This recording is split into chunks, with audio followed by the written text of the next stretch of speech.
Bonjour à tous, bienvenue à Chambéry. Nous allons ensemble découvrir tous les secrets de la fameuse liqueur de Genépi. Pour cela, j'ai rendez-vous avec Fabrice Baudillon. Il est le directeur de la distillerie des Alpes chez la maison Routin. C'est parti.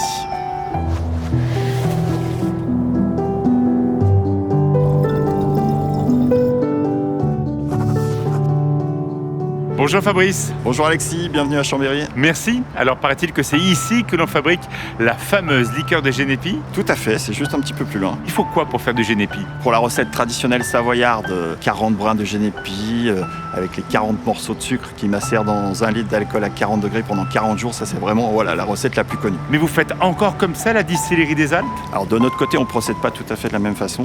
C'est vrai qu'on perpétue une recette ancestrale et on a des techniques un petit peu différentes. Et c'est l'assemblage de ces différentes techniques qui crée notre propre Genépi. Mais aujourd'hui, on en trouve où du Genépi? C'est une plante de nos montagnes, on la retrouve dans les Alpes à plus de 1500 mètres d'altitude. C'est une plante très particulière avec un goût unique. Si on pouvait la décrire, ce serait plus des notes agrestes, des notes herbacées, ce côté un peu thymol, un peu boisé. Mais le mieux, c'est quand même de la sentir, c'est souvent ce qu'on retrouve dans le verre. Ah oui. Ah, c'est exceptionnel. Ouais, c'est très particulier. C'est vraiment... Ah, c'est une odeur qu'on ne connaît pas à part le Genépi, c'est vraiment ça.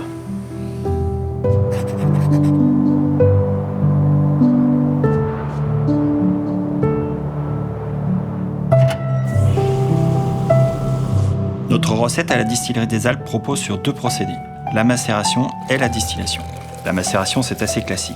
On laisse le Genépi dans l'alcool qui s'imprègne des saveurs, des arômes de la plante. Pour la distillation, on passe par notre alambic de 1902 où les vapeurs d'alcool s'évaporent en concentrant les arômes. On assemble la macération avec le distillat pour obtenir l'équilibre aromatique parfait. On ajoute ensuite un assemblage de plantes pour apporter plus de complexité et de subtilité à notre liqueur et vraiment donner sa typicité à notre produit unique, sa firme et lui donner sa personnalité.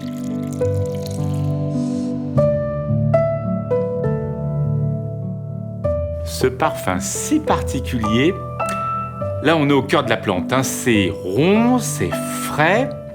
Finalement, c'est toute une histoire. C'est vraiment une plante très typique.